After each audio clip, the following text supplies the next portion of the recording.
Matthias Hughes had never known a single day of weakness in his 53 years of life. He was the kind of man that cities are built around, broad-shouldered, sharp-eyed, with a voice that could silence a boardroom the moment it entered the room. He had started with nothing but a broken bicycle and a borrowed telephone in a cramped Medford apartment, and had built Hughes Global Industries into an empire that stretched across 4 continents. Hotels, oil rigs, tech startups, hospitals. If it had value, Matthias had touched it. He owned 3 mansions, one in Texas, one in Hawaii, one in the Swiss Alps. He had personal doctors on retainer, nutritionists on speed dial, and a personal trainer who flew in twice a week from Paris. He donated generously to charity, mostly for tax purposes, though occasionally the real thing crept in when he wasn't looking. People feared him, admired him, and whispered about him at dinner tables from Texas to Geneva.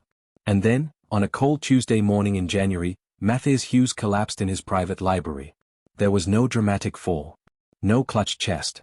No cry for help. One moment he was standing at his bookshelf pulling out a copy of Sun Tzu, and the next moment he was on the floor, felled like a tree in a silent forest. His housekeeper found him 20 minutes later, face down on the Persian rug, breathing, but barely. The doctors called it a severe hypoxic brain injury, triggered by an undetected arterial blockage. His brain had been starved of oxygen for too long. He arrived at the hospital alive, but only just. He never woke up. Welcome to Kindness Arena. If you believe in kindness, second chances and unseen connections that change lives, please help me prove something wrong. My mother said I wouldn't even reach 1,000 subscribers. Help me show her that stories like this matter and deserve to be heard by hitting the subscribe button, liking the video, comment your thoughts, where you are watching from, and share it with someone who needs it to stay motivated.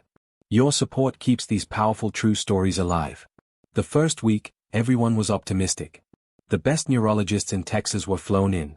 Then came specialists from London, from Johns Hopkins, from Berlin. They adjusted medications, ran test after test, spoke in careful, measured sentences that slowly, week by week, lost their warmth. By month 3, the tone had changed. The brain activity is minimal, Dr. Mensah told the family, folding his hands on the conference table with the practiced stillness of a man who had delivered bad news too many times. He is breathing, but there is no evidence of consciousness. No response to stimuli. His family, a younger sister named Gloria, a nephew called Daniel who had immediately begun eyeing the estate, and a handful of distant cousins who arrived with suitcases and condolences, received the news differently. Gloria wept. Daniel nodded slowly and asked about power of attorney. Matthias lay in the east wing of his Texas mansion, which had been converted into a private medical facility at staggering cost. Machines breathed for him partially. Nurses rotated in 12-hour shifts. The room was white and still and smelled of antiseptic, and the man who had once thundered through boardrooms now lay motionless beneath a pale blue blanket, his chest rising and falling in the small, mechanical rhythm of a man who had forgotten how to live on his own terms. Month after month passed. 6 months. 8 months. 10 months. The specialist stopped flying in. The calls became less frequent. Dr. Mensah began ending his visits a little earlier each time, until finally, at the 11-month mark, he sat down with Gloria and said the word she had been dreading. We have done everything that can be done. His body is stable, but his mind is gone. What is keeping him here is machinery and hope, and I am afraid medicine has reached the limits of what it can offer. I think it is time to consider. He didn't finish the sentence. He didn't have to. Sarah Shaw had been working in the Hughes household for 3 years before the collapse. She was 27, slim and quiet, with wide dark eyes that noticed everything and said very little. She cooked, she cleaned, she ironed, she moved through the mansion like a shadow, present but unobtrusive, efficient but invisible. She had a son. Eli. He was 5 years, 3 months old, with fat round cheeks and a laugh that sounded like bells falling downstairs. Sarah was a single mother. His father had vanished before the first ultrasound, and because she had no family in Texas, the household manager, a kind-hearted older woman named Mrs. Rodriguez, had permitted Sarah to sometimes bring Eli in on weekends when no formal visits were scheduled. Eli loved the big house. He toddled through the corridors, patting the walls, investigating corners, chattering nonsense to himself in the private language of toddlers everywhere. He had never been to the East Wing. Sarah had made sure of that. The East Wing was solemn and off-limits and full of machines that beeped in rhythms that made her chest tight. She did not want her son near death. She had seen enough of it. But children, as every parent knows, are not interested in what they should not do. It happened on a Saturday night in December, 11 months and 18 days after Mathias collapsed. The medical team had given their final recommendation that morning. Life support would be formally assessed for discontinuation the following Monday. Gloria had signed the preliminary paperwork with a trembling hand. The house was heavy with the specific grief of anticipated loss, that quiet, exhausted sorrow of people who have been waiting for something terrible for so long that the terrible thing almost becomes a relief. Sarah had stayed late helping prepare food for the family who had gathered. By 9 in the evening, the guests had retired to their rooms. The nurses had done their evening rounds. The house had gone quiet. Eli, overstimulated by the strange people and the tension in the air, refused to sleep. He fussed and wriggled in the small room off the kitchen where Sarah slept. She fed him, rocked him, sang to him, but his little eyes stayed wide and restless. At some point close to 10 o'clock, she dozed off in the chair. She didn't know when Eli slipped away. She woke with a jolt 20 minutes later to find his cot empty. Her heart dropped through the floor. She rushed into the corridor calling his name in a frantic whisper, terrified of waking the household, more terrified of what she might find. She checked the kitchen, the sitting room, the corridor near the garden door. Then, with a cold feeling creeping up her spine, she turned toward the east wing. The door was open, just slightly. She had forgotten to latch it. She pushed it open and stepped inside and stopped. Eli was standing on his small, unsteady legs right beside Mathias Hughes's bed. He had somehow climbed onto the visitor's stool, a low wooden step that sat beside the bed for the nurses, and from there, he had pulled himself up until his tiny arms were resting on the mattress. His face was level with Mathias's chest. He was talking. Not to Sarah. Not to anyone in particular. In the way that toddlers talk, that earnest, lilting stream of syllables that means everything and nothing, Eli was talking directly to the man in the bed, and he had placed one small, fat, warm hand flat on Mathias Hughes's chest. Sarah stood frozen. She should have gone in. She should have scooped her son up immediately, but something rooted her to the doorway, some animal instinct, some flicker of something she could not name. Eli chatted on. He patted Mathias's chest twice, the way a child pats a dog. He laughed his bell falling downstairs laugh at nothing whatsoever.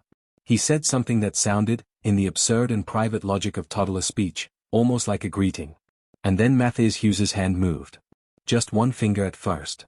The index finger on his right hand. A small, slow curl, as if reaching toward something warm. Sarah's hand flew to her mouth. Then Mathias's eyes opened. Not all the way. Not with full comprehension, not with speech, not with the dramatic resurrection of a man returning from a journey. Just open. The dull, glassy blankness that the nurses had described for months was gone, replaced with something that looked like confusion. Like a man trying to remember where he was. Eli looked up at him and laughed again. Sarah found her legs. She walked into the room, picked up her son, and pressed the emergency call button beside the bed with a hand that would not stop shaking. The night nurse came running. Then the on-call doctor. Then Gloria, in her dressing gown, with her hand over her heart. By midnight, the room was bright and full of urgent voices. Mathias was tracking movement with his eyes. By 2 a.m., he had squeezed Gloria's hand in response to her voice. By morning, when Dr. Mensah arrived after an emergency phone call, he stood over his patient with an expression no one had ever seen on his careful, measured face before. Complete bewilderment. "I don't have a clinical explanation for this," he said 3 times over the following days, in different rooms, to different people. The ECG showed brain activity that had, by all recorded data, simply not been there 48 hours earlier. Not a flicker, not a trace, and now signals. Responses. A man beginning the slow, laborious process of finding his way back to himself. It took Mathias 4 more months to speak his first full sentence. 8 months to sit upright without assistance. A year and 2 months before he walked, with a cane, from his bed to the window to look at his garden. But he came back. The Monday that had been set aside to discuss disconnecting his life support became instead the day his legal team was called to update his will. The first real decision Mathias Hughes made, sharp, deliberate, recognizably himself, was about Sarah Shaw. He had been told the story. Told it carefully, several times, in the fragmented, patient way you tell things to a man still reassembling himself. He had listened with the quiet intensity of someone hearing something that matters more than he yet has words for. He set up a trust fund for Eli's education, fully funded, from primary school all the way through university, anywhere in the world the boy chose. He purchased Sarah a house in a good neighborhood in Texas, in her name, debt-free. He created a permanent, salaried position for her within his household that came with healthcare, pension, and full autonomy. When journalists eventually got hold of the story and asked Matthias to explain what had happened that night, what he thought Elijah had done, he was quiet for a long moment. "I don't know what the boy did," he said finally. "The doctors don't know either. Maybe there is no explanation." He paused. "But I'll tell you what I think. I had been lying in the dark for nearly a year, and everything around me was machines, and quiet, and the smell of medicine. Clinical. Cold. Correct." He folded his hands. "And then something warm put its hand on my chest and laughed. Just laughed. For no reason. The way children do."